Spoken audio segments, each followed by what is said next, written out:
pelo convite atendido. Que Deus o dê graça.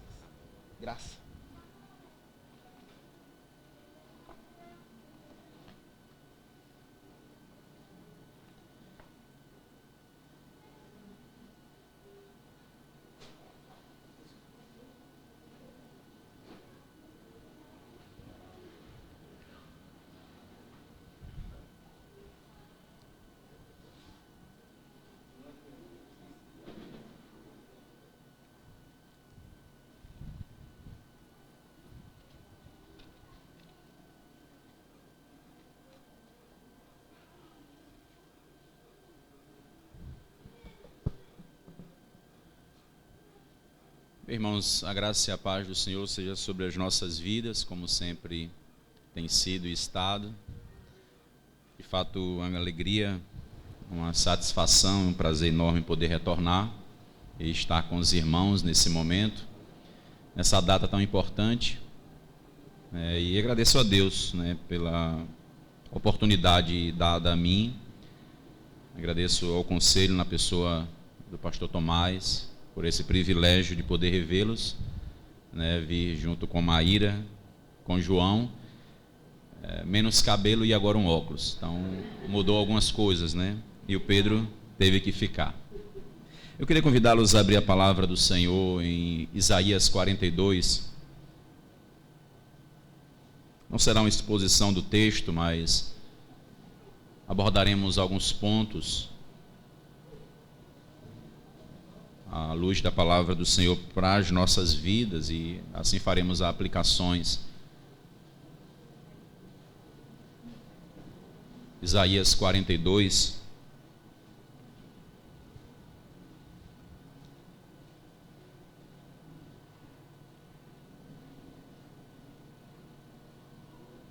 Eu vou ler todo o capítulo, apesar de não me deter nele todo, mas eu vou ler para contextualizarmos. Isaías 42 diz assim a palavra do Senhor: Eis aqui o meu servo, a quem sustenho, o meu escolhido, a quem minha alma se compraz, em quem minha alma se compraz. Pois sobre ele o meu espírito, e ele promulgará o direito para os gentios. Não clamará, nem gritará, nem fará ouvir a sua voz na praça. Não esmagará a cana quebrada, nem apagará a torcida que fumega. Em verdade promulgará o direito, não desanimará, nem se quebrará, até que ponha na terra o direito. E as terras do mar guardarão a sua doutrina.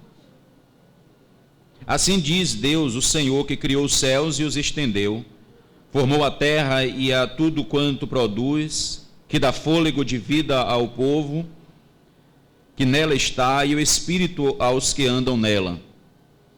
Eu, Senhor, te chamei em justiça, tomar-te-ei pela mão e te guardarei, e te farei mediador da aliança com o povo, luz para os gentios, para abrires os olhos aos cegos, para tirares da prisão o cativo e do cárcere os que jazem em trevas. Eu sou o Senhor, este é o meu nome. A minha glória, pois, não a darei a outrem, nem a minha honra às imagens de escultura. Eis que as primeiras predições já se cumpriram, e novas coisas eu vos anuncio. E antes que sucedam, eu vos-las farei ouvir. Cantai ao Senhor um cântico novo, e o seu louvor até as extremidades da terra, vós, os que navegais pelo mar e tudo quanto há nele, vós, terras do mar e os seus moradores. Alcem a voz o deserto, as suas cidades e as suas aldeias habitadas por Quedar. Exultem os que habitam nas rochas e clamem do cume dos montes. Deem honra ao Senhor e anunciem a sua glória nas terras do mar. O Senhor sairá como valente, despertará o seu zelo como homem de guerra. Clamará, lançará forte grito de guerra e mostrará sua força contra os seus inimigos.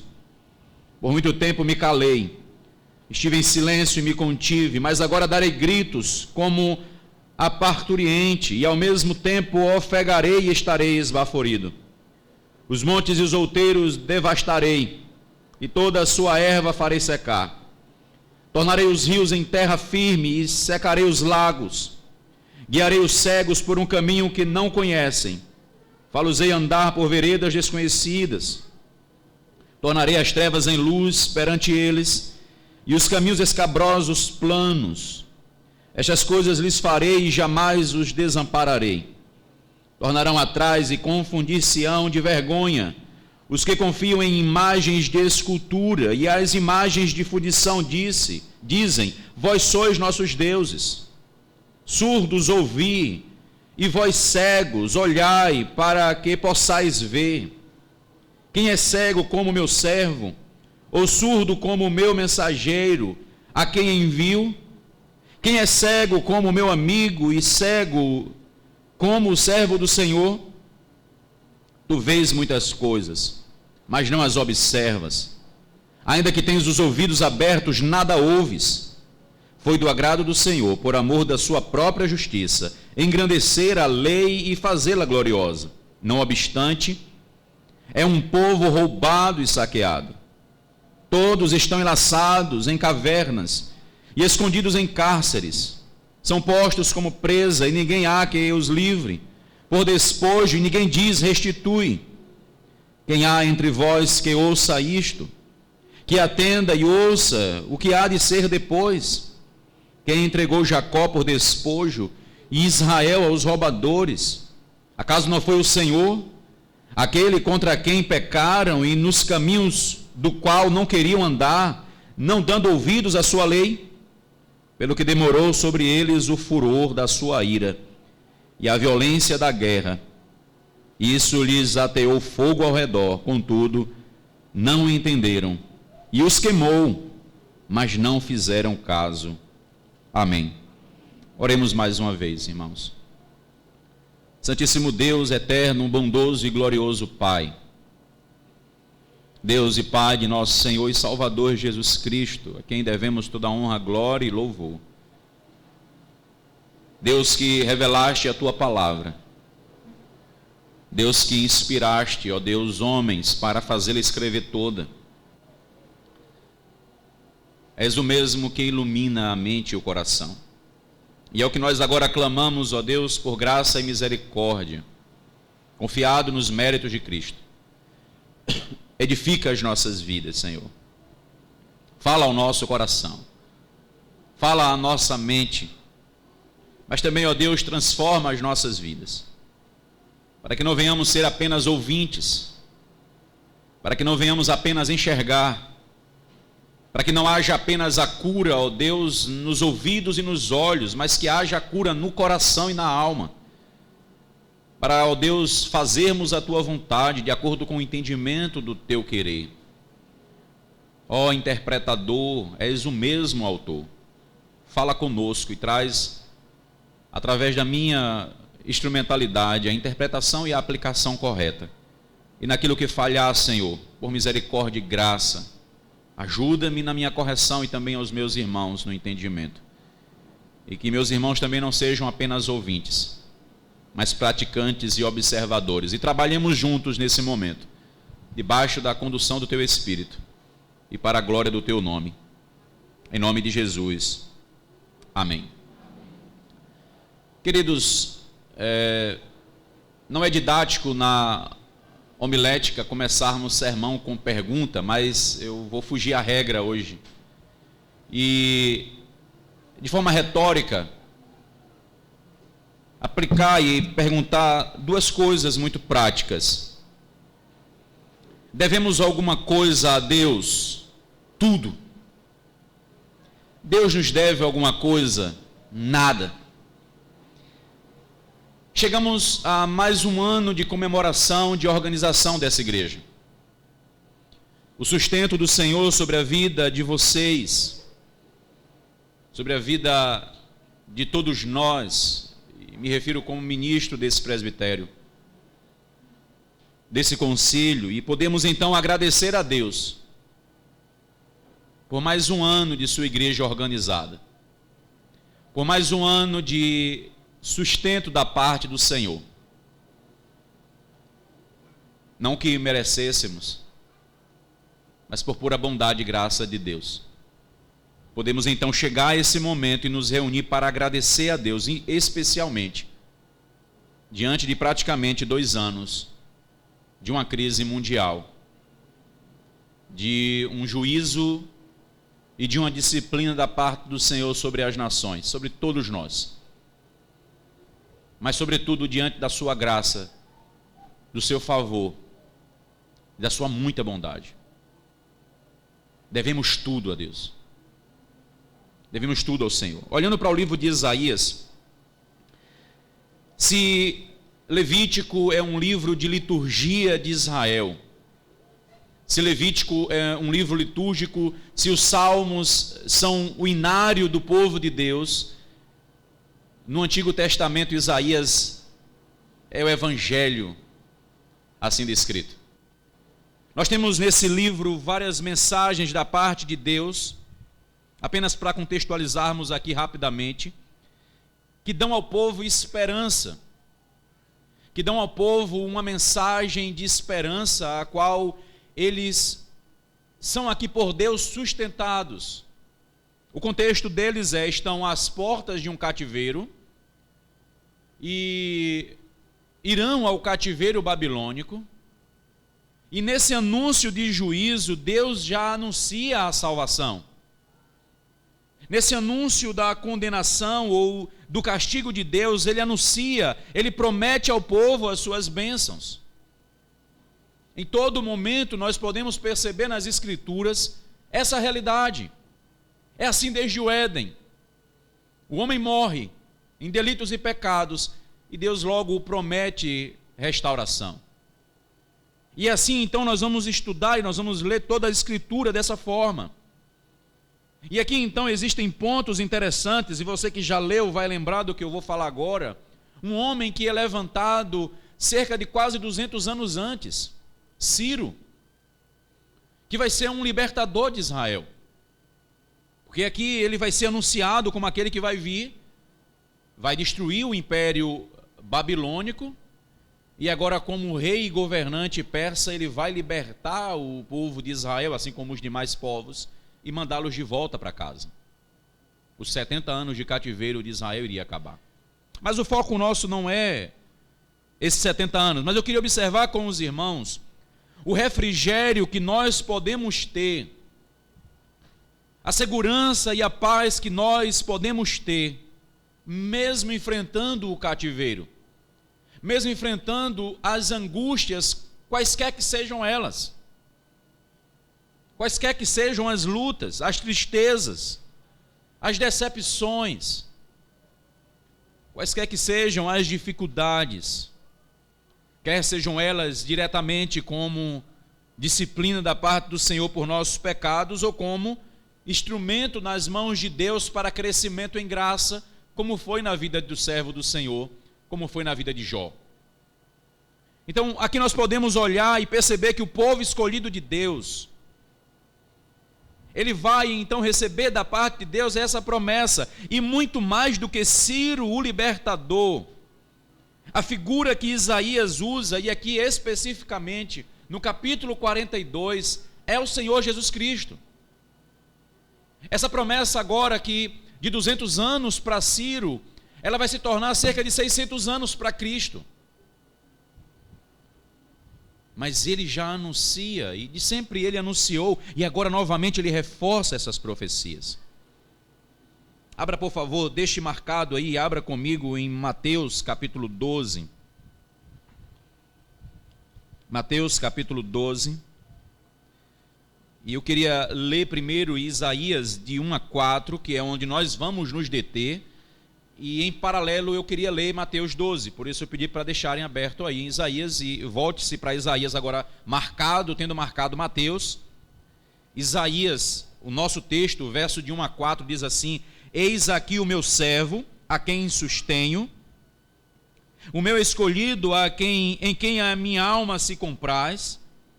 Pus sobre ele o meu espírito, e ele promulgará o direito para os gentios. Não clamará, nem gritará, nem fará ouvir a sua voz na praça. Não esmagará a cana quebrada, nem apagará a torcida que fumega. Em verdade promulgará o direito. não desanimará, nem se quebrará, até que ponha na terra o direito, e as terras do mar guardarão a sua doutrina. Agora veja Mateus 12, a partir do versículo 15. Mas Jesus, sabendo disso, afastou-se dali, muitos o seguiram, e a todos ele curou, advertindo-lhes, porém, que o não expusessem à publicidade, para se cumprir o que fora dito por intermédio do profeta Isaías: eis aqui o meu servo que escolhi, o meu amado, em quem minha alma se compraz. Farei repousar sobre ele o meu espírito, e ele anunciará juízo aos gentios. Não contenderá, nem gritará, nem alguém ouvirá nas praças a sua voz. Não esmagará a cana quebrada, nem apagará a torcida que fumega, até que faça vencedor o juízo, e no seu nome esperarão os gentios. Esse escolhido de Isaías é o Senhor Jesus Cristo. Então, o que eu quero chamar a sua atenção e olhar claramente aqui, especificamente para a profecia de Isaías 42, que ela foi cumprida em Jesus Cristo. E eu quero dizer-los que muito mais do que para Israel na antiga aliança, essa promessa é segurança para nós hoje na nova aliança. Porque enquanto que eles aguardavam a vinda do Messias, nós estamos aguardando o seu retorno. Por mais que eles aguardassem o cumprimento das sombras da antiga aliança, nós estamos aguardando o cumprimento dos tempos, o fim dos tempos, a parousia, quando o Senhor Jesus voltará em glória, e então virá o juízo. Devemos olhar para esse contexto, irmãos, da mesma forma que Israel aqui, tendo ouvido o anúncio do cativeiro, aguarda pelo servo que os libertaria. Nós devemos hoje também aguardar por aquele que já nos libertou, mas que ainda não aconteceu isso definitivamente. Atenção que nós estamos entre o já e o ainda não. Olharmos para esse texto e podermos perceber, olharmos para a palavra de Deus, irmãos, e viver a esperança da eternidade, mas com os pés no chão. Lembrando da nossa imperfeição, lembrando da nossa total incapacidade, lembrando que Deus não nos deve nada, mas não esquecendo que nós devemos tudo a Ele. O povo estava sendo ameaçado, o povo seria preso, seria levado cativo. Só um pouco do contexto que eles enfrentaram na invasão por Nabucodonosor. Dizem os narradores que foi algo tão atroz, terrível e muito triste. Muitos dos nossos irmãos ali em Jerusalém foram despedaçados, suas famílias destruídas. A maioria foi levada amarrada em correntes, com suas vestes rasgadas, um momento de tensão, de vergonha, de dor. Mas diante de todo esse sofrimento, por conta de terem quebrado a lei de Deus, por terem quebrado os mandamentos do Senhor, a desobediência os faria sofrer, mas a graça de Deus nunca os abandonaria. E eles seriam sustentados lá no cativeiro, seriam libertos do cativeiro e seriam sustentados agora em casa. Olhando para essa perspectiva, nós olhamos para a cruz e lembramos que o Senhor nos libertou do cativeiro, está nos sustentando em caminhada e nos garante uma segurança eterna. A perspectiva e a esperança que foi para Israel, ela deve ser muito maior para mim e para você hoje, que já tem a Cristo como seu Senhor. Porque você que ainda não tem a Ele como seu Senhor, você ainda está no cativeiro. E aqui nós podemos olhar, e eu quero olhar esse cativeiro de duas formas. Um cativeiro ao qual você ainda é escravo do pecado, ou um cativeiro que nós também podemos enfrentar, não como escravos do pecado, mas como instrumentos de Deus, ou para a sua disciplina, para a sua correção e edificação de alguma forma, ou Ele nos disciplinando por um pecado, ou Ele graciosamente agindo para a glória do seu nome. Mas olhando para você ainda no cativeiro, e lembramos aqui a imagem do cativeiro como a prisão do homem em seus pecados, Israel já foi liberto de outro cativeiro, o cativeiro egípcio. E aqui agora indo para um novo cativeiro, eles deveriam entender a compaixão de Deus os sustentaria. Vocês merecem a condenação, vocês merecem o juízo, vocês merecem a disciplina, mas eu vou preservar vocês. Eu vou sustentar vocês. Não devo nada a vocês, no entanto, vocês devem tudo a mim.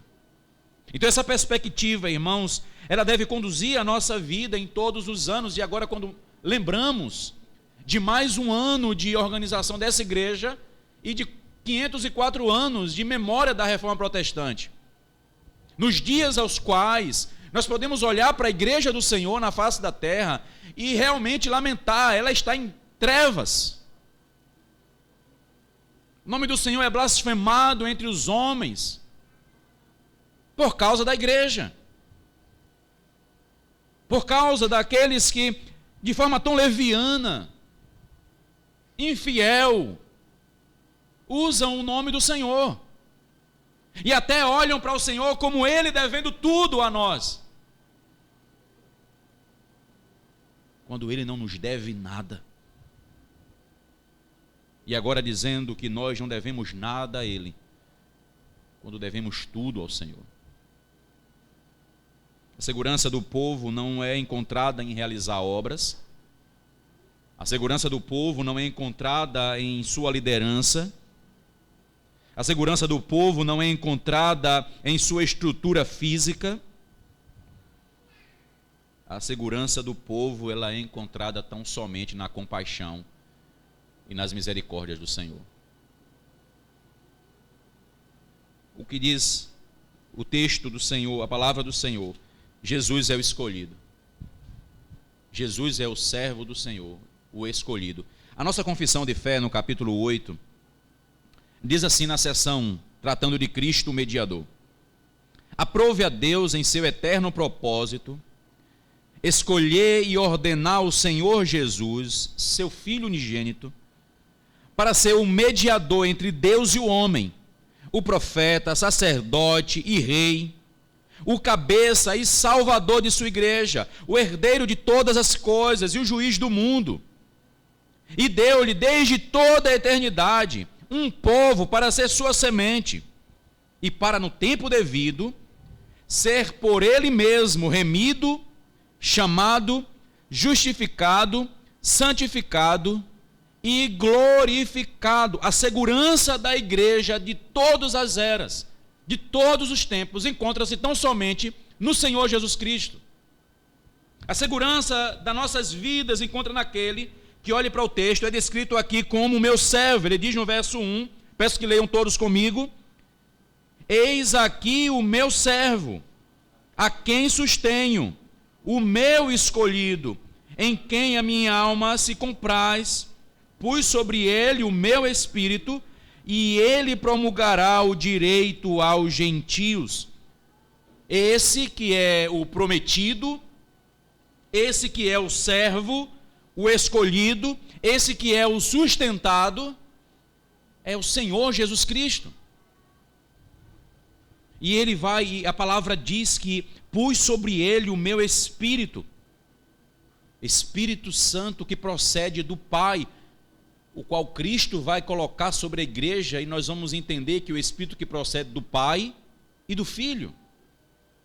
Mas nesse momento há uma obra a ser realizada, há um trabalho específico a ser realizado, e esse não seria por homens comuns, e esse não seria por homens falhos e fracos, pecadores, mas seria por alguém que é perfeito, maravilhoso, o amado das nossas almas. O convido novamente a vir ao Novo Testamento, agora em Lucas.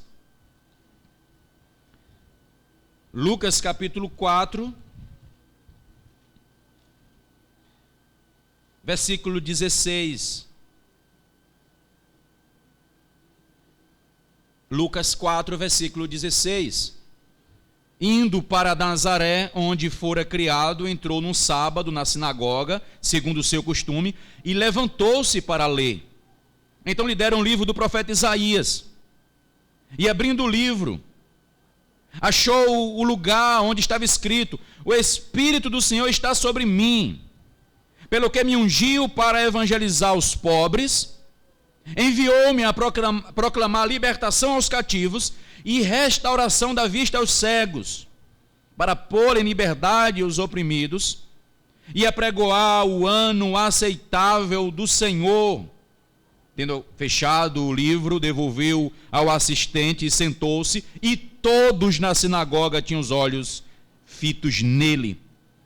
Então passou Jesus a dizer-lhes: hoje se cumpriu a escritura que acabais de ouvir.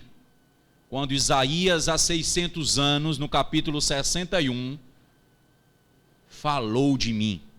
E não mais o 42, mas o 61, e por isso eu disse, como muitos teólogos dizem, é o Evangelho no Antigo Testamento, porque está recheado e cheio de anúncios da glória do Salvador.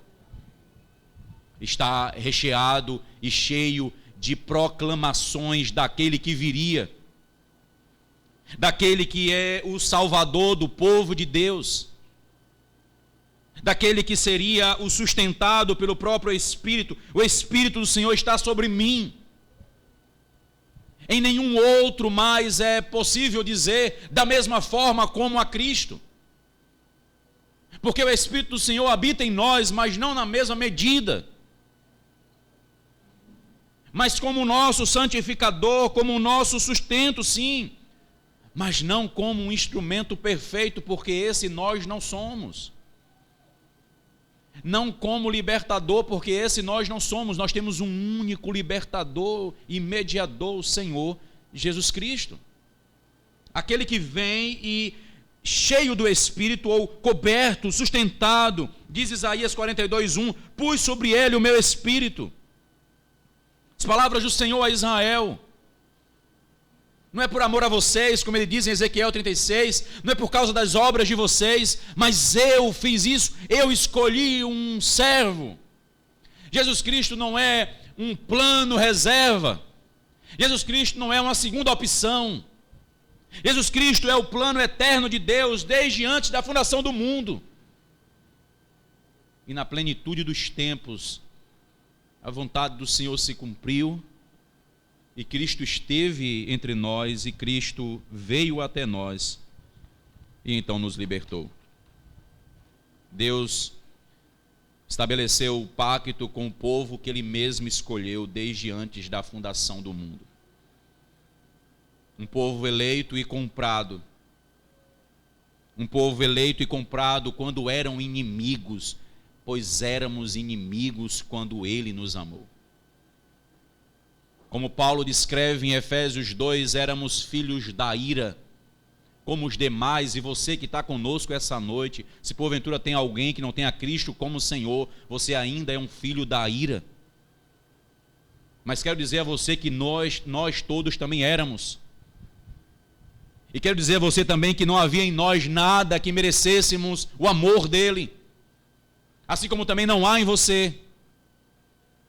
E a mesma graça que nos libertou pode te alcançar e também te libertar e te transportar do reino das trevas para o reino da luz, para o reino do seu amor, como Ele fez conosco.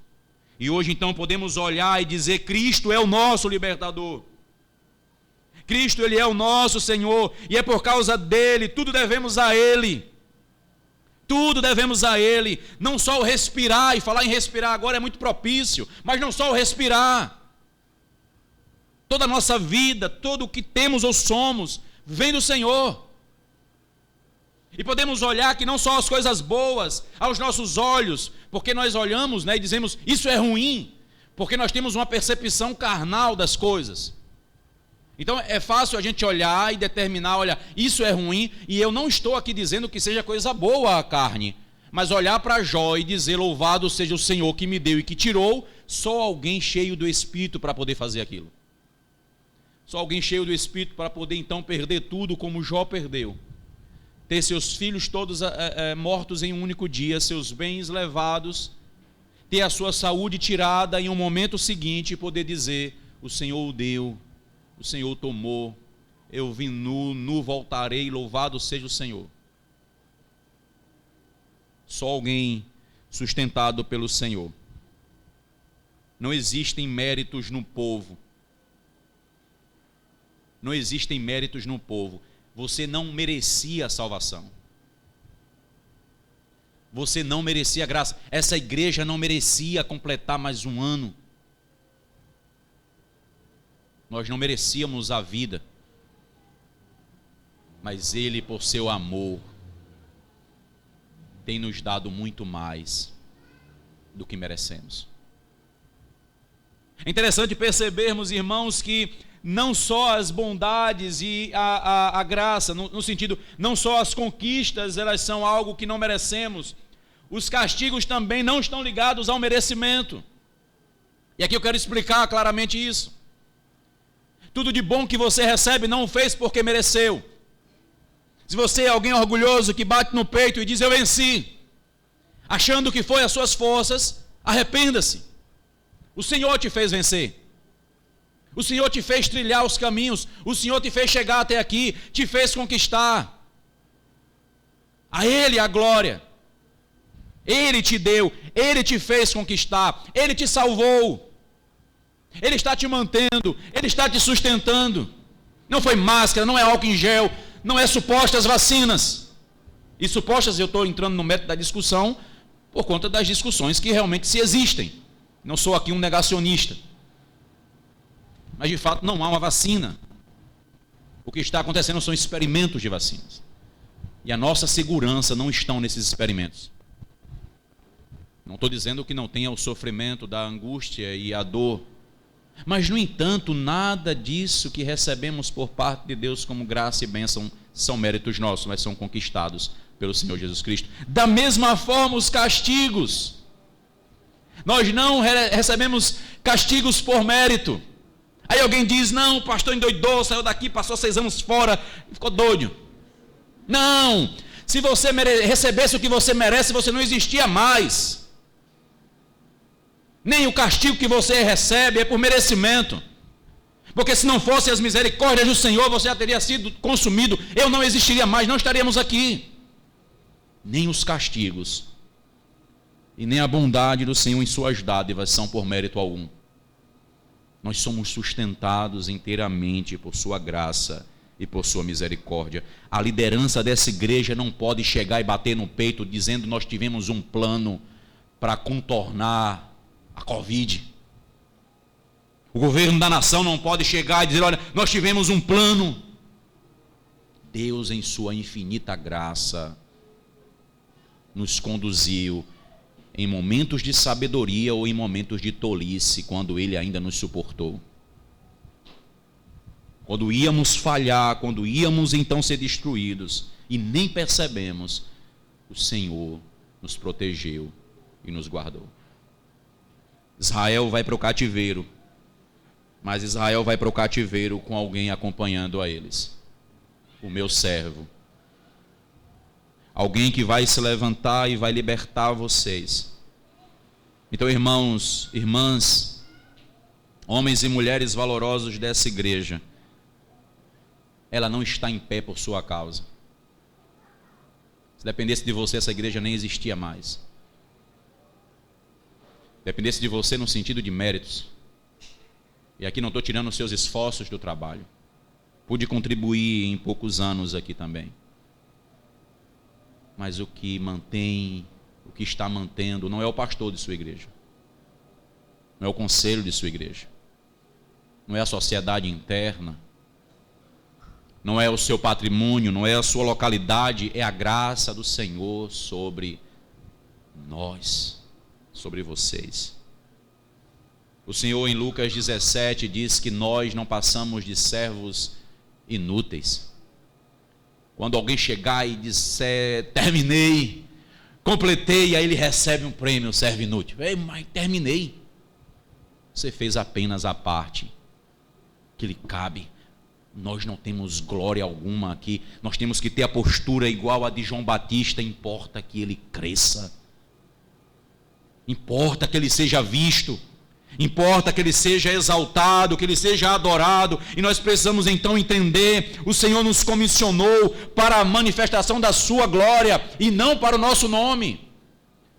O Senhor não nos manifestou, o Senhor não nos comissionou, Ele não nos separou do cativeiro, Ele não nos preservou, Ele não está caminhando conosco para nós mesmos. Não é para o nome da Igreja Presbiteriana do Brasil, ou de Itaberaba, ou para o nosso presbitério, é para a sua glória. Aqueles que estão trabalhando afinco, aqueles que estão se mantendo firmes, e nós estamos vivendo a era de trevas, a igreja não quer mais nada. Mas você que ainda tem sido sustentado por Deus, você que ainda tem andado lado a lado com outro irmão, chorado ao Senhor, quem sabe lembrando de tempos áureos que a igreja viveu, você está em pé porque o Senhor está te sustentando. Portanto, não se ensoberbeça, mas vocês que já caíram há muito, ainda há tempo de se arrependerem, porque o trabalho que vocês são chamados a fazer não é para a glória de homens, mas a glória do teu libertador. Você que deixou e tem abandonado, você que não trabalha mais, você que não tem mais motivação, você que não tem mais prazer, arrependa-se. Assim como a igreja de Éfeso em Apocalipse 2 foi chamada, arrependa-se, olhe onde você errou e volte. A igreja do século 21, ela é uma igreja de estatística. Ela tem um número no IBGE, ela tem um número aí nos anais da história. Mas nós sabemos que não é verdade. Nós que somos luz para os gentios, diante de um número tão elevado, perguntamos: cadê a luz? Nós que somos o sal, o bom gosto da terra, nós que somos os preservadores, cadê a preservação da grande quantidade de crentes dessa nação?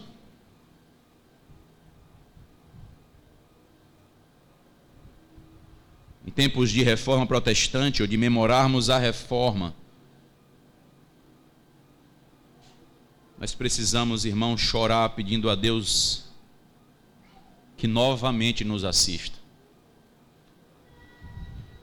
Lá atrás, há 504 anos, e nós vamos focar isso mais amanhã pela manhã, mas só trazendo a lembrança, há 504 anos a igreja então saía das trevas por conta de idolatrias outras, mas hoje ela se encontra em idolatrias outras também.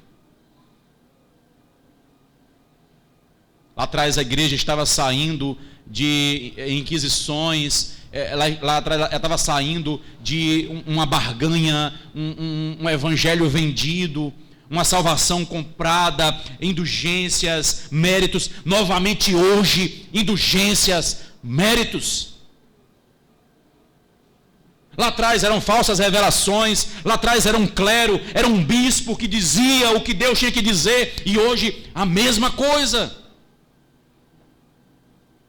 Lá atrás foi tirada da igreja as escrituras, hoje as escrituras estão longe das casas, longe das famílias, longe da igreja. A mesma forma como foi lá atrás, nós temos trilhado novas trevas nos dias de hoje. Lembrar da reforma protestante, irmãos, deve nos fazer chorar. Mas olhar para o cativeiro de Israel na Babilônia deve nos fazer sorrir, porque há esperança. Assim como aconteceu em 1517, aconteceu em 400 antes de Cristo. A igreja, ela sempre foi sustentada pelo Senhor. Ele sempre levantou os trabalhadores. Ele sempre levantou aqueles que iriam ser instrumentos para sustentar. E aqui Isaías está dizendo: eis aqui o meu servo, em quem eu pus o meu espírito. Esse servo, ele vai morrer e ressuscitar, e em Mateus 28, ele vai chamar os discípulos e vai dizer: agora vão por todo o mundo, preguem, façam discípulos, os batizem. Essa autoridade eu recebi, estou dando a vocês no meu nome, no meu poder, façam isso.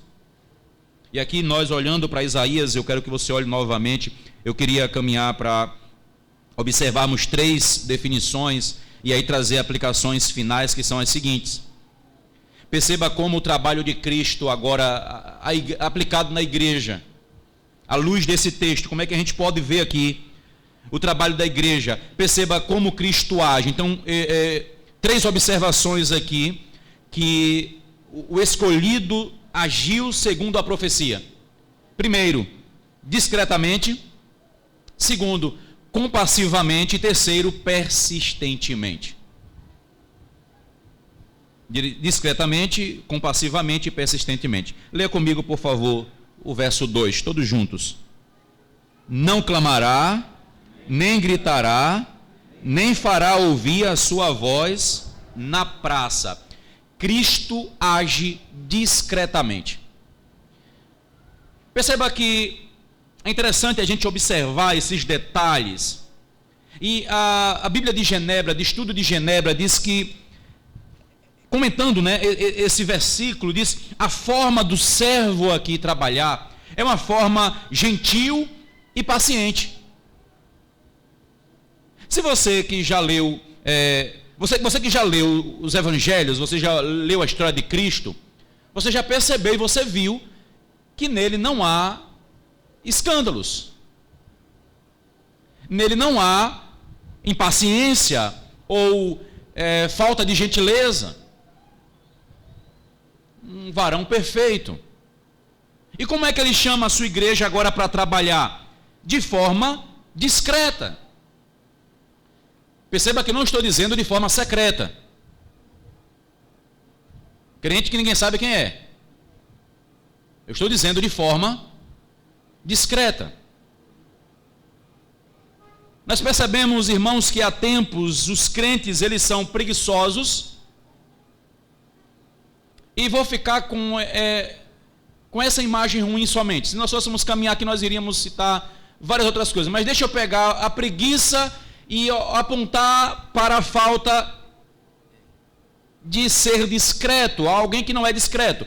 Como assim? Alguém que está no seu trabalho e ele ora, e ele lê a Bíblia, não faz seu trabalho, não faz sua tarefa, mas é alguém piedoso. O patrão chega, olha, e está lá os papéis na mesa, está o telefone sem atender, e a irmã estava orando.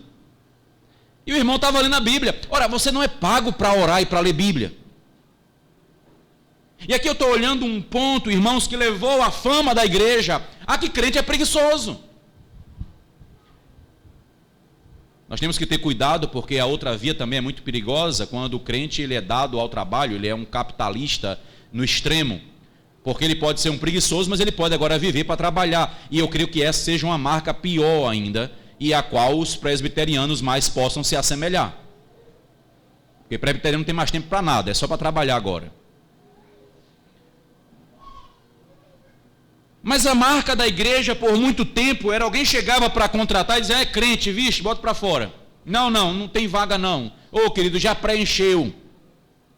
Por quê? Porque ficou a marca de que não há essa forma discreta de agir. Não estou dizendo secreta, mas o crente ele vai mostrar a sua fidelidade em ser um ótimo funcionário, em ser alguém que é zeloso com seu horário, em ser alguém que é zeloso em cumprimento dos seus deveres.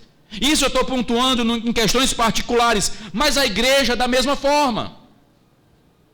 A igreja ela se preocupa em carregar Bíblias enormes ou de repente se ajoelhar no meio do povo, mas os corações estão cheios de rapina. Isso não é ser discreto. A igreja ela não é chamada a ser escandalosa. Veja que esse servo não clamará, ele não gritará, ele não fará ouvir a sua voz na praça. Ele diz: porque o senhor está gritando, pastor. Aí é pecado meu. Quanto que nós temos visto de distorção do próprio Evangelho, quando a característica do Evangelho é alguém que grita. Outro dia tive que conversar com um irmão, que ele foi repreendido por outro dentro da nossa igreja, e ele então me tirou uma dúvida. Eu estava fora e ele então me perguntou: pastor, ele não é da igreja, mas ele visitando a igreja disse: a sua igreja não pode dar glória a Deus, não? Eu disse: em primeiro lugar, a igreja não é minha, só para corrigir a fala do irmão, a igreja é do Senhor.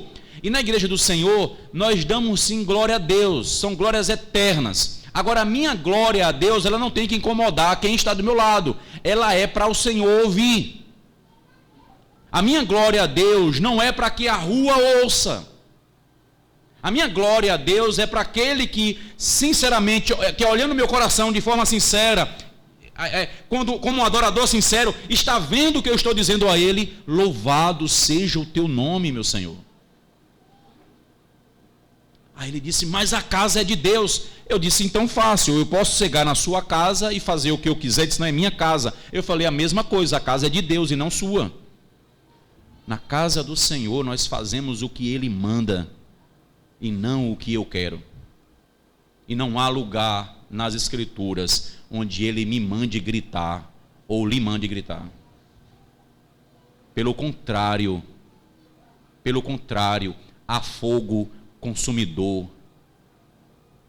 Pelo contrário, a destruição. Ele matou 2 pastores ou seminaristas, como alguns usam, porque entrou e trouxe algo estranho, algo que não foi mandado trazer. Nadab, Abiú, outros tantos. Ele matou Uzá, porque tocou na Santa Arca com as suas mãos imundas, com a melhor das intenções. O Senhor não quer as tuas intenções, o Senhor quer a tua fidelidade, a tua obediência, a tua ação discreta, fazer a obra do Senhor no dia a dia. Fazer a obra do Senhor no dia a dia. E nós devemos entender isso. O Senhor usa parábolas, ele diz: olha, o reino é como uma árvore, como uma semente. E se nós vamos parar para observar só o detalhe de uma árvore, ora, ela não cresce do dia para a noite, mas ela vai crescendo gradativamente conforme o próprio Senhor vai lhe fazendo crescer. Você pode até contemplar o crescimento da árvore. Os irmãos mais velhos dessa igreja podem contemplar o crescimento da árvore, podem contemplar o desenvolvimento do reino de Deus. E aqui nós devemos entender, ele não cresceu por causa do grito de ninguém. A glória do Senhor não foi manifestada por causa de que alguém foi lá e fez-se ser ouvido. Ora, quem precisa ser ouvido é o Senhor. Quem precisa ser visto é o Senhor. Nós precisamos nos esconder atrás da cruz, precisamos voltar para a época da reforma, quando a igreja então se enchia de si mesma, e quando o Senhor fez eles então caírem, fez eles se humilhar, fez eles retrocederem, e agora discretamente, levando a palavra de Deus, entregando a Bíblia para o povo ler, para poder meditar, trazendo consolo. Não é convencer pelo grito. Pedro vai ensinar a esposa. Pedro vai dizer: mulher, cala a boca. Não é dessa forma, né? Mas eu estou pegando aqui de uma forma muito mais literal, quando ele diz: não é o seu muito falar ou frisado do seu cabelo, mas a sua postura piedosa. Uma mulher que chora as tristezas de um marido ímpio, uma mulher que chora e coloca diante de Deus as traições, a vergonha, a dor do casamento, a dor dos problemas, mas vai ao Senhor.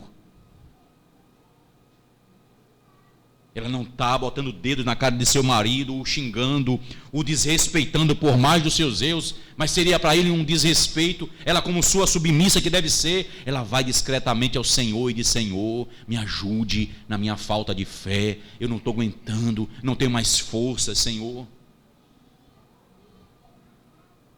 O marido que pacientemente aguarda no Senhor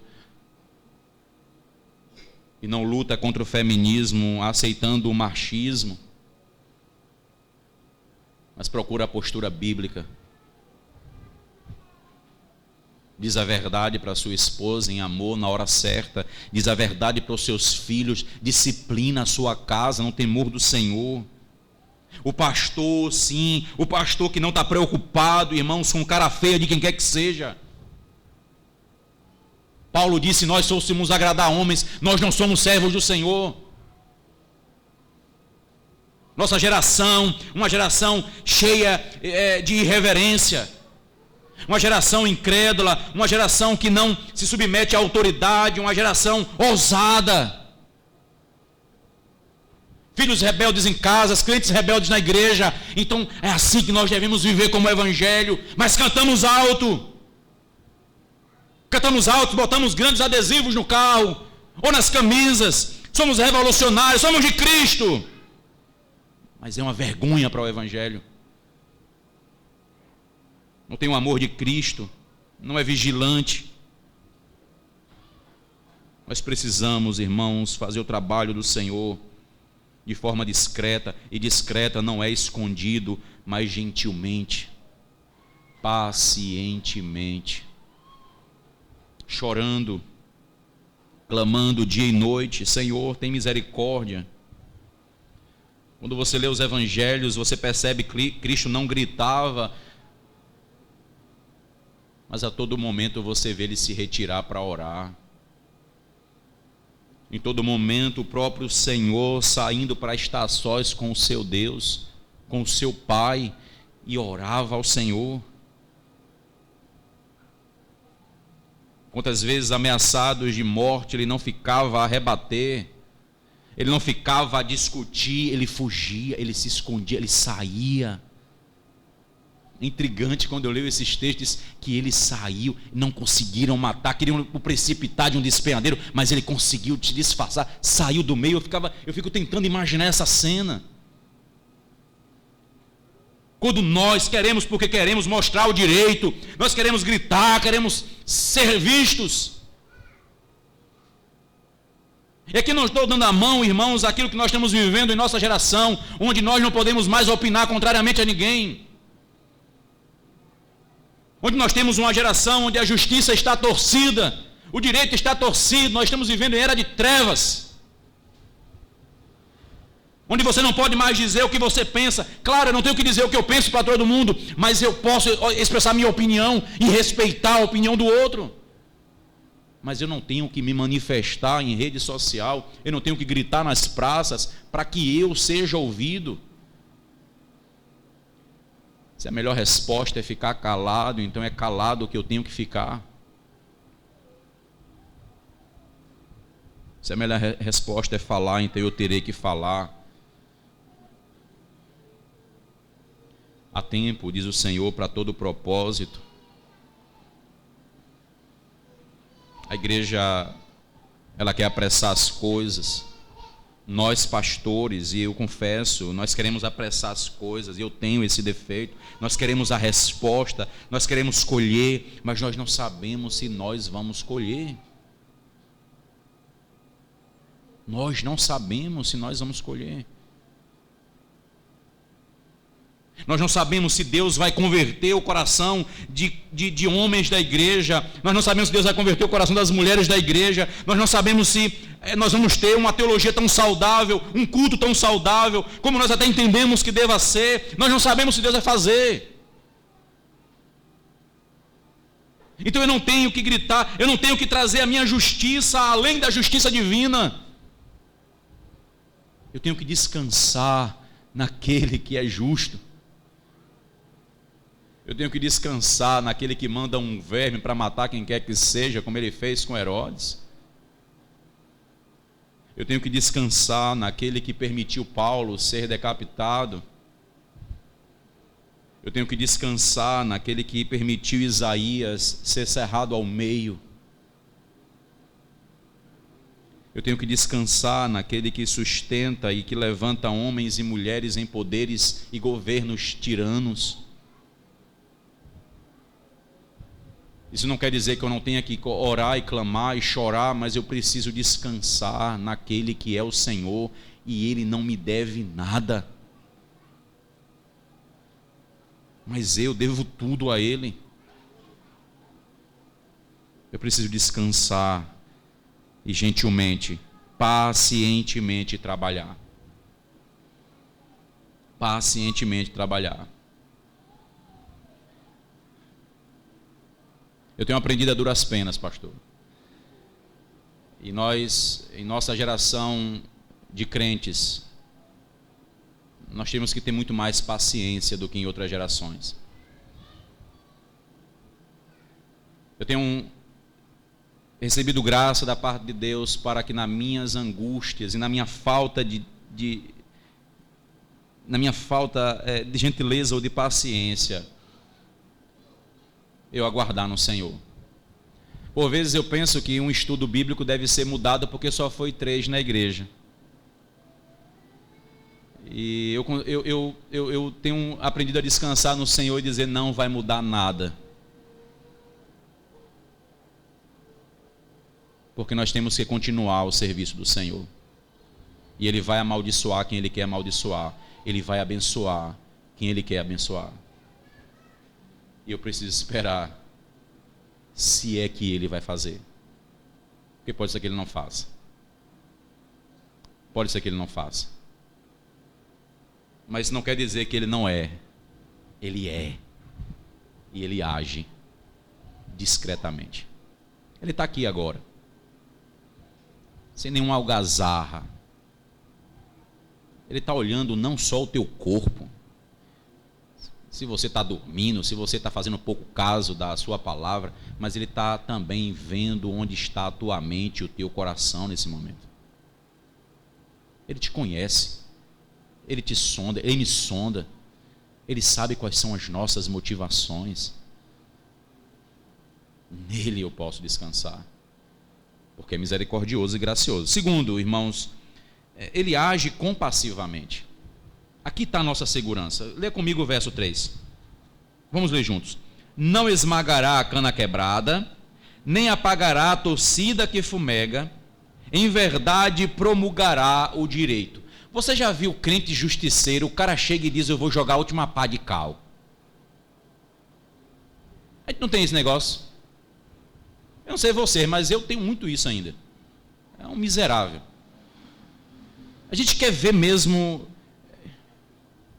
E a gente acha que é assim, né? Olha, pegaram uma mulher em flagrante adultério, a lei manda matar, Senhor Jesus, e aí baixa a cabeça e diz: se ninguém tem pecado, faça valer a lei. Um sai, o outro sai, Senhor, só sobrou o Senhor. Ninguém mais? Não, eu também não te condeno. Ele não disse que ela não estava errada. Ele disse: eu te perdoo. Por que Ele não atirou nela a pedra? Porque ele receberia aquela pedrada no lugar dela. Mas Ele disse uma coisa a ela: vá e não peques mais. Se aquela mulher volta para a sua vida, e nós não sabemos, se ela volta para a sua vida de adultério, se ela volta para a sua vida de traições, assim como qualquer outro pecador volta para a sua vida de pecado, ou se esconde na igreja, ou se esconde no púlpito, ou se esconde numa profissão de fé e batismo, Deus sabe. E Ele não vai atirar nenhuma pedra. Você vai conquistar, você vai vencer, você vai saltar a muralha, você vai ser um top das galáxias. Mas quando Ele voltar, o inferno te aguarda. João, escrevendo a sua epístola, na primeira epístola, vai dizer: aqueles que dizem conhecer o Senhor e vivem num pecado são mentirosos. Ele não está dizendo lá aquele que peca, porque não há um que não peque. O único que não pecou esteve entre nós foi Cristo. Todos os demais, nós, nenhum de nós pode dizer: eu não peco. Agora, viver na prática do pecado é outra coisa.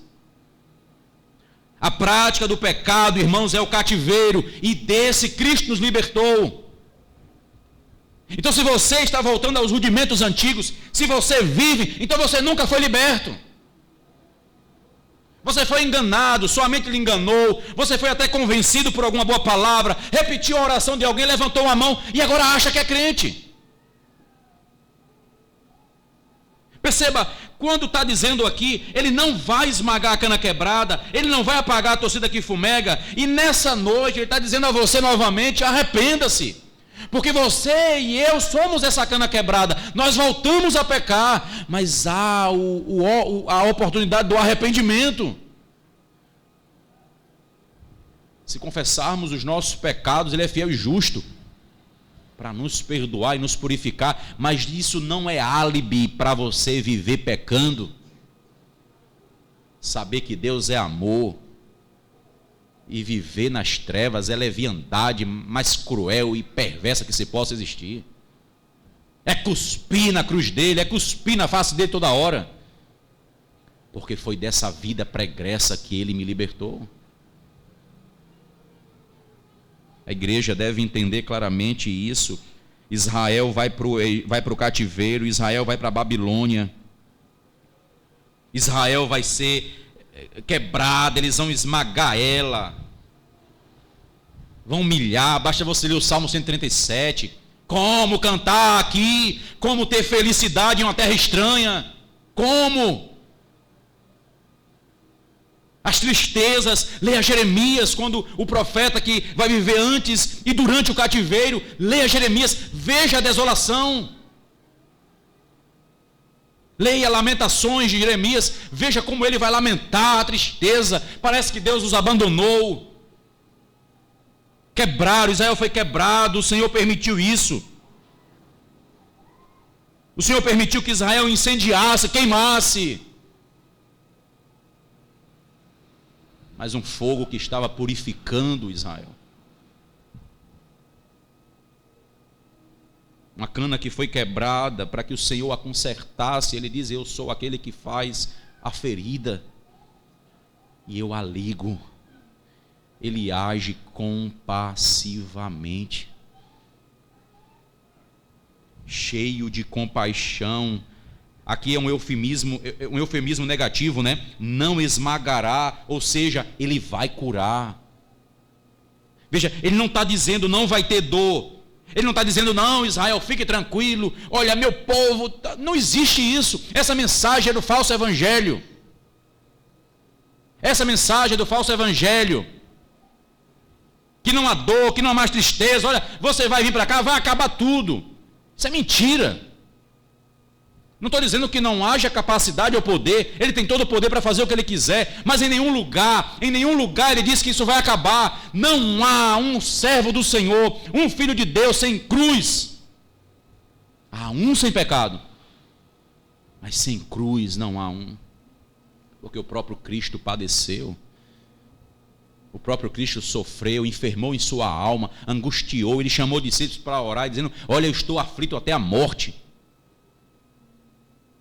Isaías 53, o profeta vai dizer: ele sabe o que é padecer. Perceba, se Deus tem quebrado você,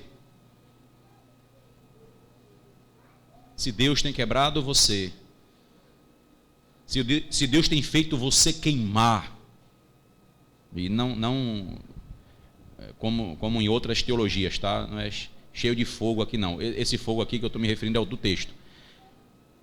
Juízo, disciplina. Se Deus tem te feito passar por esses momentos, Ele está tratando você para bem. O autor aos Hebreus escreve dizendo: não há filho que o pai não discipline.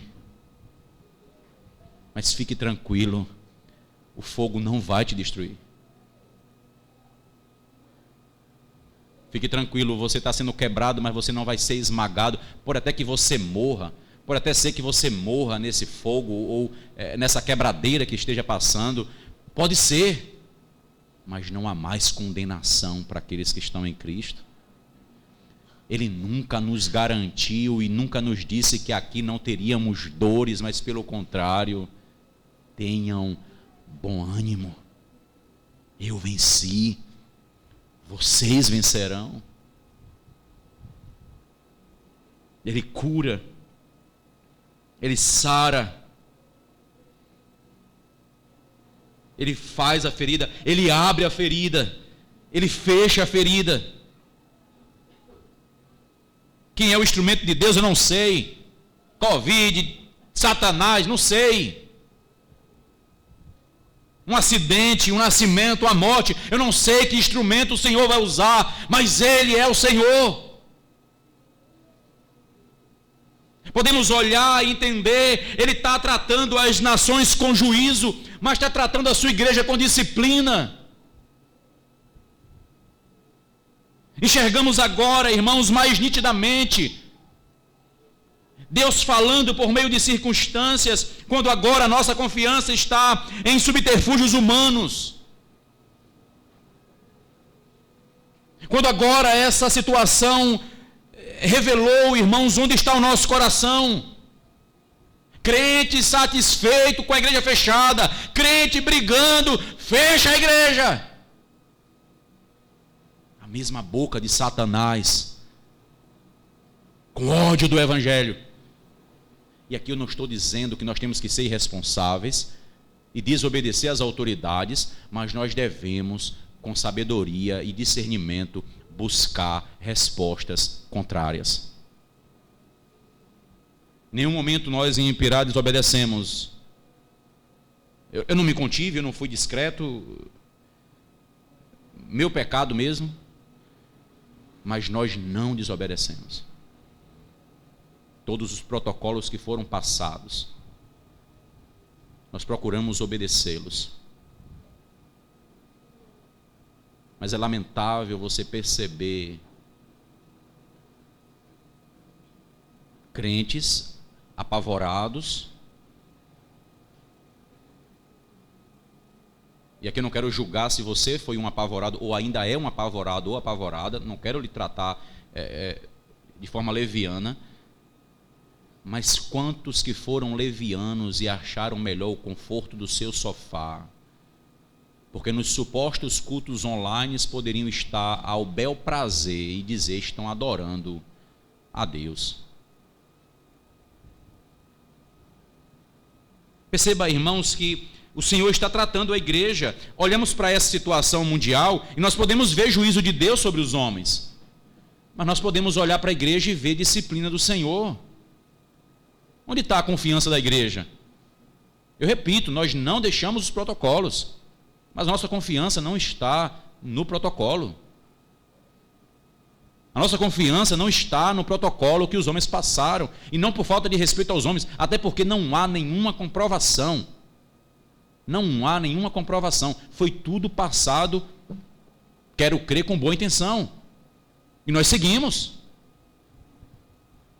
Mas a nossa confiança nunca esteve em protocolo algum.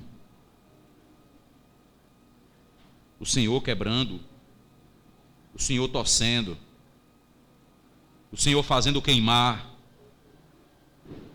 Mas diz o texto, ele termina dizendo, em verdade promulgará o direito. O que ele está fazendo é trazer aquilo que é necessário. Ele está trazendo restauração. A cana quebrada, um pavio incendiado. Lembra de Zacarias 3? Lá em Zacarias 3 a profecia é essa. Esse é um tição que foi tirado do fogo. Ali é em referência a Israel. Esse é um tição que foi tirado do fogo, mas ele é meu. Satanás se levanta para acusar a igreja, Israel, em referência ao próprio sacerdote Josué. Ele é meu. E o Senhor manda tirar as vestes daquele homem e pôr vestes reais. Aquele que age de forma compassiva. Todo o seu trabalho, irmãos, meu irmão, todo o trabalho dessa igreja, ele não é vão, mas ele não é para a sua própria glória. Ele não é para você bater no peito e ser visto. O que Deus tem feito em sua vida é para a glória dele mesmo.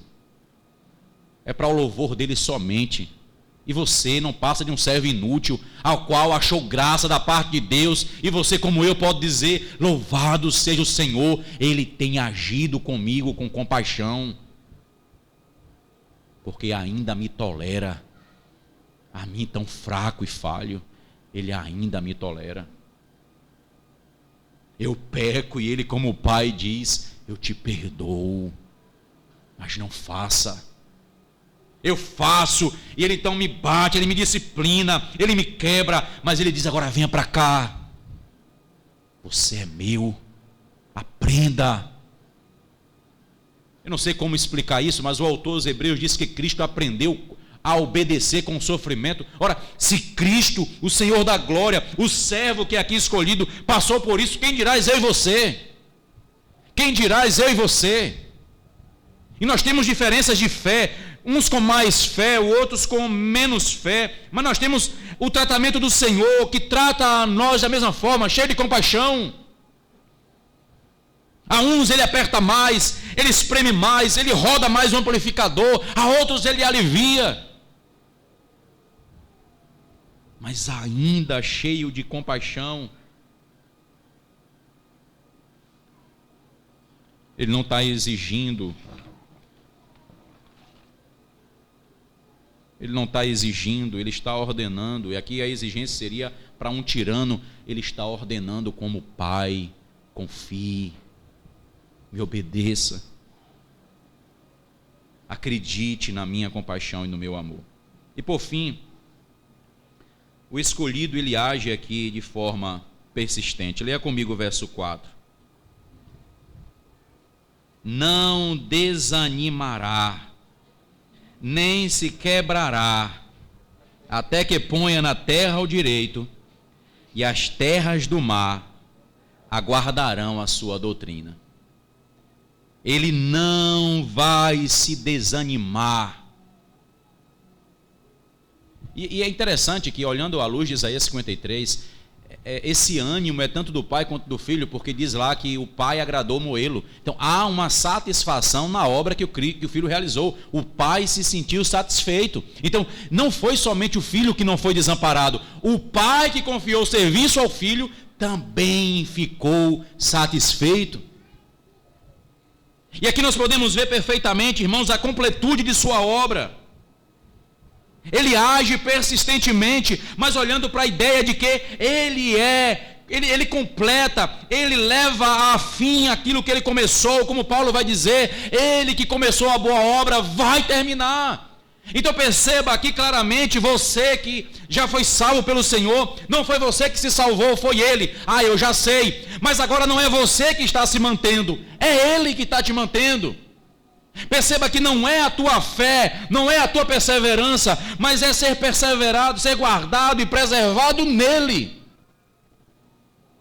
Ele não salvou e disse: agora faça, agora viva, agora caminhe. Ele te salvou e disse: eu vou com você, estarei contigo todos os dias. A preservação vem dele.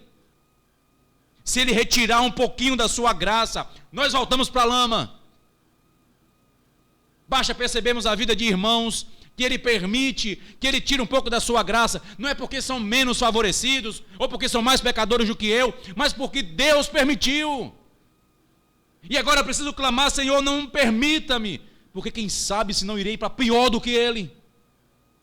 E eu preciso olhar para aquele que caiu e perceber que ele tem a Deus como aquele que deve ser o sustento, e que agora vai trazê-lo de volta.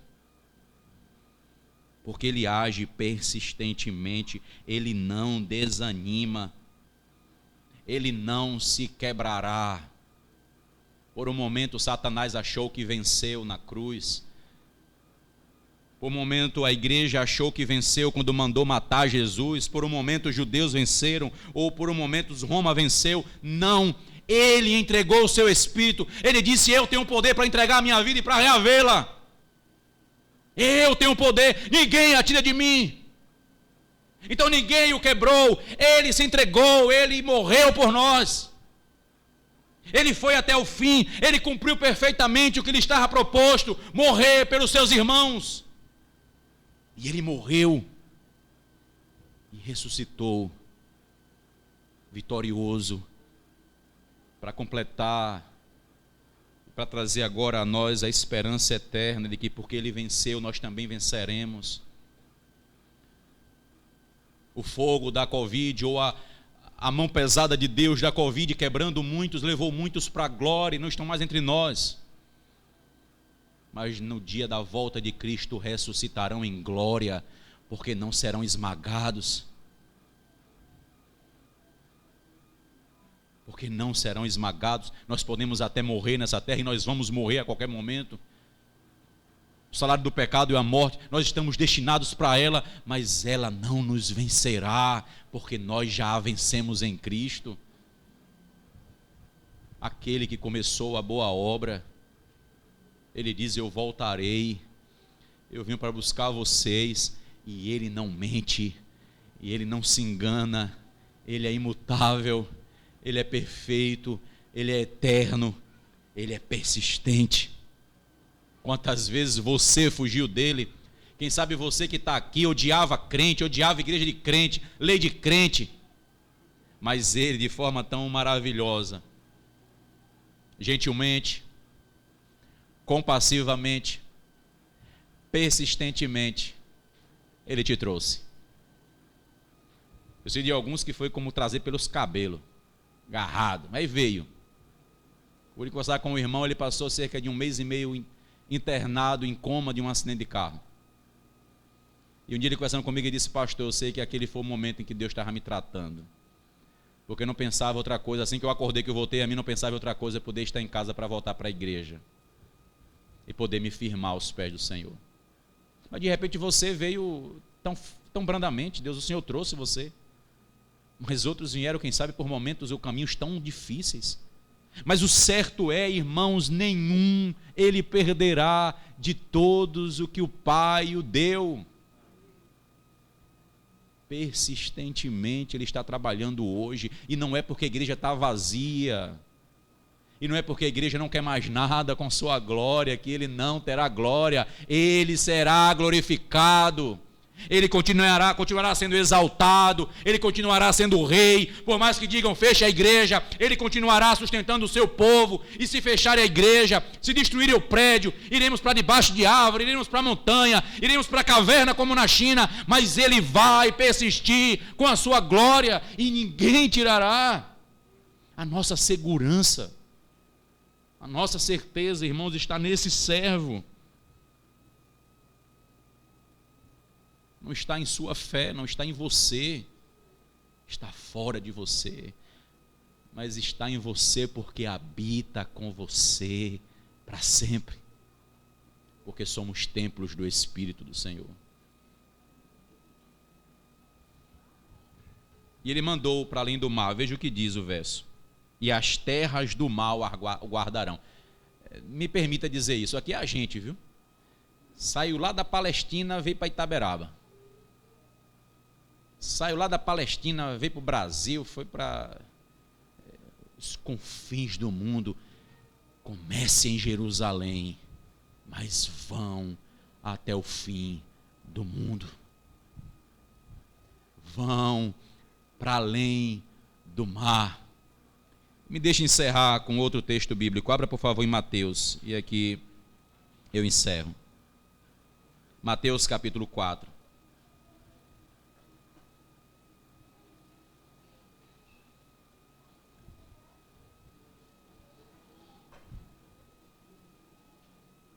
Versículo 12.